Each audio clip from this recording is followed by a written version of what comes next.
Good evening, IB Juniors. I'm going to be going over your first draft for the Works and Translation paper. Sorry about that. It is due Friday, May 31st, so you have 2 weeks from the last due date to work on your paper. An upload is required by Friday the 31st by 11:59 p.m. and you are going to be uploading it to revision 2. The reason why you just keep on submitting it to the same base assignment and going revision 1, revision 2, and we'll go 3, 4, 5 is because if you put it into an original assignment, it will say that you've plagiarized. And so it just continues on in the same revision so it knows it is your base paper and that it is just a revision of it. So that's the reason why. An important thing that you need to do is to look over your MLA formatting. For the paper, that's important because you'll need to have like the 1-inch margins, the indentation. But the most important thing you need to have is the works cited page or bibliography. So please make sure you have that. If you do not have a works cited page at all, this is a 10 points gone totally. If the only thing that you're using is the book itself, then just put the book's citation on it. So a very easy thing.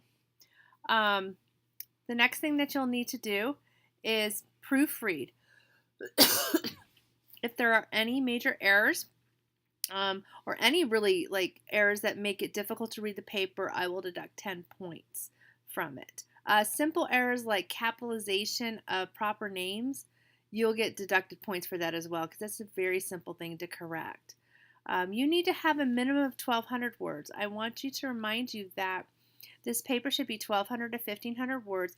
Each draft, I'm going to require you to add more words. So I'm going to start you at the base of 1,200. So you'll become in the ballpark between the 1,200 and 1,500 words by the time that you finish with the paper. Do not go over 1,650. And please try not to get over 1,500 because it may or may not be read by IB if you do. You also need to have a definite thesis, body, conclusion. There needs to be a very clear organizational pattern.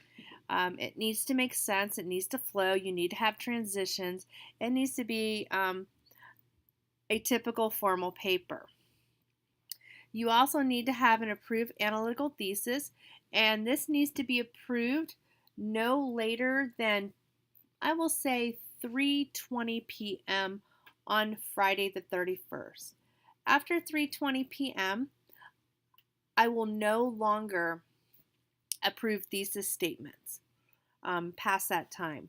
If you submit it at 3:20 p.m., I will respond to it. If you email me at 3:21 p.m., I will not respond to your email until probably the next day.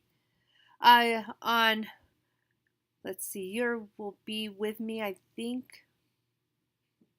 the Tuesday. Yeah, Tuesday, June 4th. You will need to bring in this sheet filled out completely with your name, what literary work you're doing. You need to initial each one of these, even if you don't do them or not, you need to initial them. It's just to say that you're aware that this is what needed to be done. This sheet also needs to be signed by yourself as well as your parent and guardian, and it is affirming the honesty policy, as well as you'll need to bring in a hard copy of the draft that is attached to this by Tuesday, June 4th. If you turn each one of these in on time and you do exactly what's asked, you can get a 100 essay grade on this. I'm going to ask you to please, please, please look at the rubric. Look at criterion B through E. This is how you should be writing your paper, and your rough draft should not be super rough. Each of the different drafts that you go through should just be polishing, continuously polishing. I should not be looking at a hot mess. If it is a proofreading nightmare, I will probably tell you no thank you and to please try again. I'm not even going to give any comments on the content at all. I also want to remind you that I will only be getting general comments because I can't specifically tell you in the second paragraph, you said this, but I didn't see any support for it. I can only give you general comments. So if I don't see you supporting yourself for some of the paper, I'll say some areas need more support. And it is up to you to figure out where you need more support for it. Let's see. Let's go back to this. Make sure that you're showing, excuse me, appreciation of the writer's choices. This is where you show the style, the structure, the form, and the techniques that they're using to form the meaning that you're trying to address.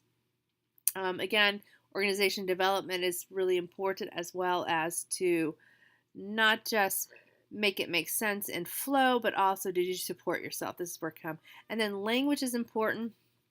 Needs to be very clear, very effective. The register needs to be formal tone. So no first person, no second person. It should be all in third person. You should not begin a sentence with a conjunction. There should not be any fragments, run-ons. You just need to speak formally throughout the paper. You should not be writing like you speak in normal everyday language. So that is the first draft for the Works in Translation paper. It should be pretty easy to complete and also to be able to get your 100. If you have any questions, please do not hesitate to email me or come see me, but this should not be done on the day that it's due. If you have questions, there's something that need to be brought up to me prior to that, and you can't always guarantee that I'm going to be available just because they're always taking me for testing, but I will definitely try to answer as many questions as I can via email. So thank you, and I'll see you guys later this week.